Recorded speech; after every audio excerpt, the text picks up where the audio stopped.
There's a more button. It's recording now. We're recording. Okay, guys.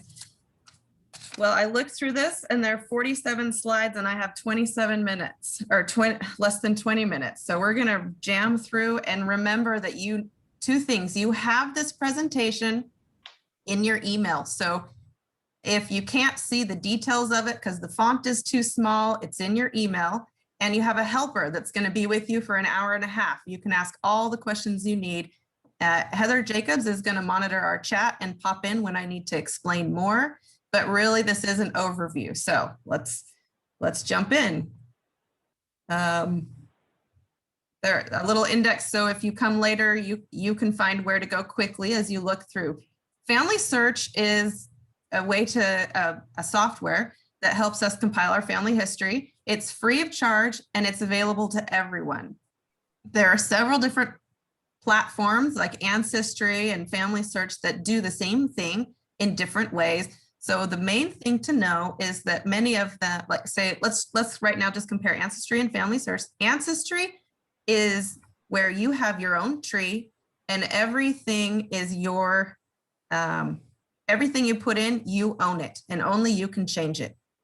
FamilySearch, in contrast, you make your family tree and then you tie into a public database, a public tree. Therefore, it's got good and bad. You are going to have other people working on fixing and updating your tree. However, they can update and fix your tree in ways that you don't want. So both have amazing assets. They have a lot to offer. Neither one is better, but we're using FamilySearch today. So be aware of that difference as you go through. FamilySearch has billions of indexed records. That means that someone went to the county courthouse, took a picture of the birth certificates, and then somebody else looked at those photos and typed them in. Therefore, that information with the name and the mother and the father and the birth date and the county, that is searchable by a computer now, rather than you having to go to the courthouse and look at the actual book. So that's what we mean when we say it is indexed. It is digital. And then the last slide here, you've got a 1-800, well, now it's an 866 number, but a toll-free phone number to get help during work hours. You can call with any question you've got anytime. And then we have local family history centers. Right now, those hours, because of COVID, are wonky. So there's a place in FamilySearch, you can look it up and then you could call and find out. And some of them have websites. So, all right, hopefully you've already gone to familysearch.org in your browser and signed up for a free account. So we'll blow through this quick. You create the account. If you don't, your helper can help you. You need an email address. Then you go back to this home screen and click the sign in button. Input your username and password, and you'll come to this welcome page. It's gonna right now be fairly blank. It'll probably have an ad for Roots Tech, which is what Kerri-Ann was just talking about. It's all this information and a genealogy conference. As you fill your tree, you're gonna have record hints and suggestions of things you can find. So we'll go to the next page. At any point in the day, if you get lost, you can click in the red box there on the left, FamilySearch. It'll go back to your home screen. And then you can reorient yourself. Just to the right of that, you'll see the other parts of the little sections of FamilySearch. Family Tree is where you're going to spend a lot of time. Eventually, you'll do searching, you'll add memories, which is like your pictures. Indexing, remember that's digitizing the records. You can help with that effort. And then there's activities, which are fun to explore. We'll have that in one of our lessons. These are the main tools of the family tree. So when we're here on the tree, you can see we're in landscape mode. It looks like a bow tie. And the overview, okay, the tree is what you see here. There's also a button for person, where you can look at individual people, where you went recently, searching for people, and other things. we'll do a little about navigating so you can set it up in a way that works for you. If you ever get lost on your tree, you can click home or the little bullseye, and it'll recenter your tree and it puts you back at the middle. I get lost in my tree and I don't know where I am anymore. So I use that when I'm lost in the tree. You can also click it to full screen with the little box looking thing. Then you can see a little more. There are 4 different views and you can spend time, they each have their pluses and minuses. In the class, we'll spend most of our slides in the landscape view. That's where you have you in the middle, a person in the middle, and their descendants on the left and their ancestors on the right. On the right of this screen, if you click on that options arrow, it'll pull up several different things we'll discuss later. But one important one is that you can print your pedigree, what you see on the screen. Again, we're in this landscape mode, ancestors on the right, you in the middle, and your children on the left. So now we're going to play with some of the displays. So instead of the bow tie view, if you go to portrait, it's more like an actual tree where you have the branches up top, the ancestors, and the roots are your children. That's kind of backwards, huh? Your roots should be your ancestors mentally anyway. On the right, on the options, you can change what you're seeing. You can invert the colors. If you're someone that likes the black in the back and the white to be the text, you can do that. You can add pictures, or if you want to see more people in this space, take the pictures away. You can have it show you if the computer has found a data problem, if it has a research suggestion, or a record hint. I like this view. It's kind of fun. The fan view, you can change the number of generations. It's just visually pleasing. If I want to print something and have it be fun, I like this view. Once you're in the fan view, you can change another option, the birth country, how many stories they have. You can put their picture in it. So again, it's kind of fun to play with this one, and it's a pretty show if you want to print something to give to someone. And again, you can change how many generations, which is, will affect how big your text is. The last type is descendancy, and that's arranged as you see on the left. It displays the person and their descendants. You can again change the number of generations in the portraits. Then you'll see more or less people. And it's a list view basically of the family. All right, viewing a person in the center of the pedigree. So we're back at our tree. Notice we've clicked tree, and right now we work with Richard. You find anyone on the tree and click their name. When you click their name, a summary card comes up. On the summary card will be their very basic information. You see his name and then his ID. That's an ID assigned by FamilySearch. It's unique to that person and that card. You've got his birth date and location, death date and location. Down at the bottom, you can put him in the middle of the tree by clicking that. Now he's moved to the center. You can do the same from the fan view. Again, click his name, then click on tree, and it will move him from up here on the outer edge down to the middle of the fan. Now, again, I get lost in my tree, so I find this really helpful. Over next to tree, then the person page, recents. You will always be at the top, so you can always get back to your name and put you in the middle. You can also see I scroll down, it's at least the 30 last people that you looked at as you're doing your research. So it'll help you find the people you've been working with when you start to get a lot of names swimming through your brain. If to the right side in the purple box, click on the pedigree to go to the tree with you at the center or that person at the center.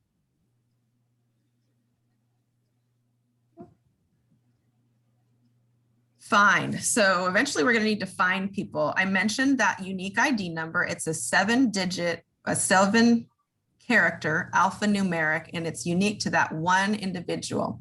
So if you know that, you can find them by ID. If you don't, then as you would expect, you start putting in as much information as you have. A first name, a last name, the gender. You might have just a marriage record and you want to find that individual. So you start to put in the things that you do know. Okay, we're back on the family tree page and we've got some people up here. If you want to see Albert and Edith's children, underneath their couple page or their couple card is a little down arrow for children. If you click that, it's going to show all the children and you'll just stay right there on that page. Over on Richard with the blue arrow, you'll see that he has other spouses. Maybe there was a death and there's another spouse. So you can click that and pick the other spouse. And then on the right side, as you would expect, you can expand one of those lines out by clicking the right arrows. This is super helpful. It's where you can drag anywhere. Let's say you're on the tree and you want to see the people to the right a little farther, but they're off the screen. So if you go anywhere on the blank space, in this case, the gray, you click and hold and then just drag it to the left, drag it to the right, up and down, and you can recenter that screen. That way you can see people that are just off the screen or you know which direction you're headed to find them. All right, these icons will pop up in lots of places. They'll pop up on a person page, which we'll get to in a minute. You can have them show up in the tree on a person's summary card, and they're hints.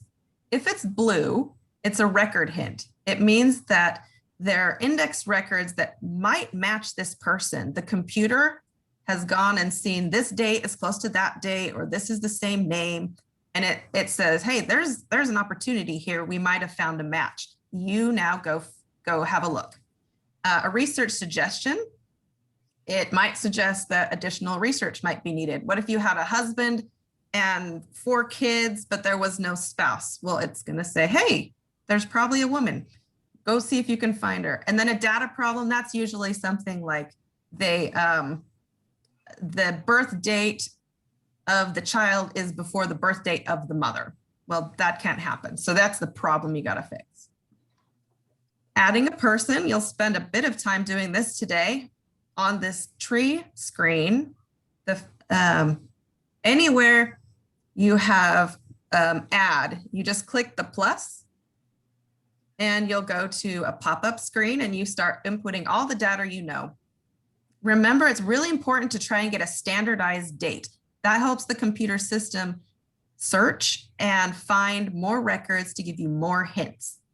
Also remember that this is an international database. Not all dates in all countries. We flip the day and the month, right? So you have to be double sure that you're clicking and standardizing the date. That'll make your records way more searchable and you'll get more results.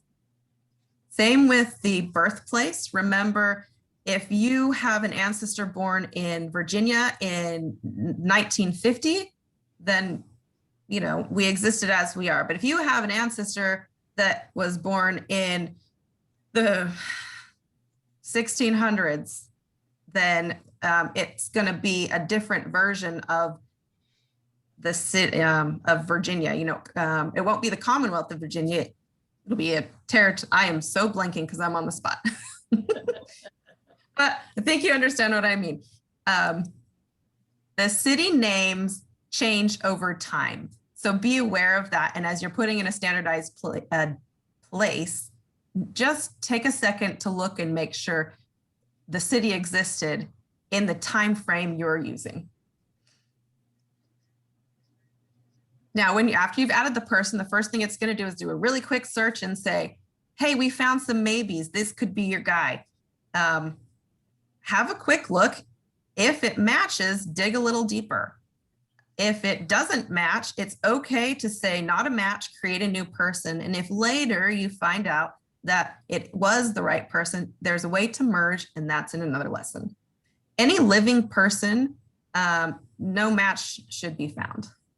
And any living person is private on your own personal page. So no one else can access that. One second.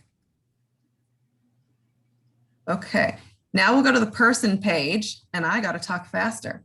If we're on the tree, we're back to Richard. We clicked his name and his card pops up. Down at the bottom of his summary card is the word person. That'll go to his person page, and that's where you get all his details.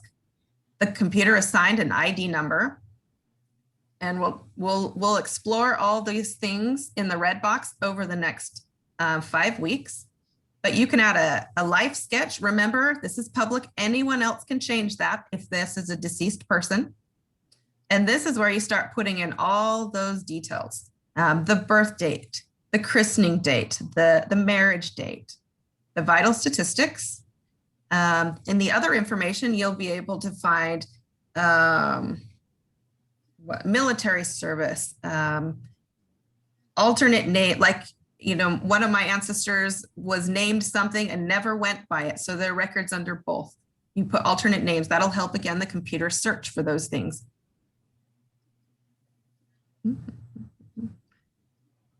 As you scroll down the person page under vital statistics, you'll get to the family members. On the left is the spouse and children. On the right are the parents and siblings. Notice that the person that we are looking at, their name is at the top left. It is also in the two lists on the left and the right, and it's bold. William's name here is bold. So you've got William here, it's bold, and then amongst his siblings, William is again there, and it's bold. Oh, now I don't know how to turn that off. Clear. Oh.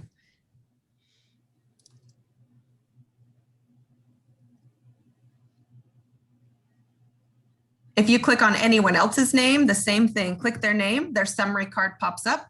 And again, at the bottom of their summary card, you can go to the tree for them, putting them in the middle, or their person page. This is a place you can add a spouse or a parent or a child as well, just like you could on the tree. Record hints, we talked a little about that. The record hints are 95% accurate because of the database and all the searching. There are partner sites you can click to do more searching. All of these are paid memberships. So if you have a paid membership, you just go directly over to them. There's also a record kept of who made what changes. As I said, it's public. So now you can maybe message someone, hey, why did you change that? Let's see.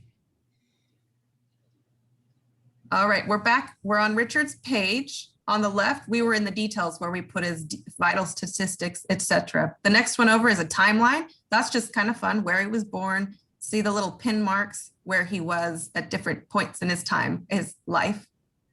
And it'll draw a map across the world. These are the sources. That's where you link in your birth certificates, etc. You can have next to the sources is collaborate. And that's when you want to put notes or have a discussion with other people that are also working on this record. And then it's saved and documented. Memories, one of our lessons will be putting in memories. That's putting in stories and pictures, etc. And the last slide, I almost got it on time, where living people are marked as private people. So each living person on the tree is your personal copy of that person. Only you can see them.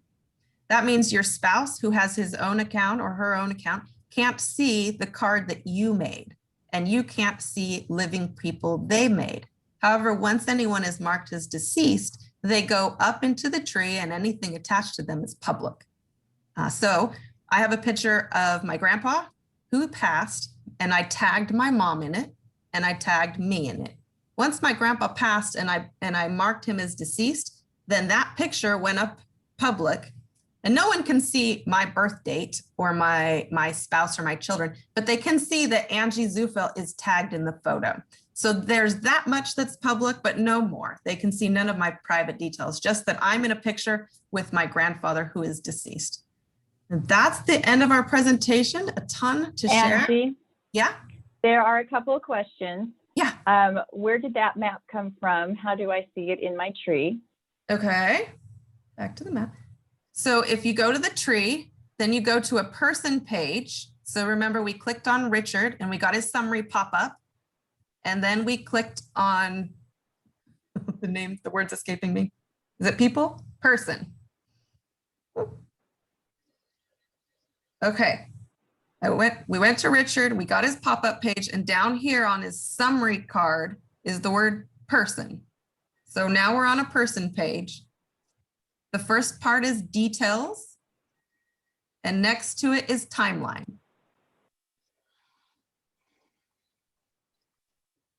What else? So I thought there was another question. There isn't. This is just somebody who's trying to get into a breakout room. So I'll take care of that. Okay. If you're done, I do want to say some people are having a hard time figuring out where to go for the breakout rooms. So again, hover on the bottom. Whoops. Are you done, Angie, before I start? Yes, I'm done. I'm going to stop the recording. Okay. We're done. Okay. Thanks. So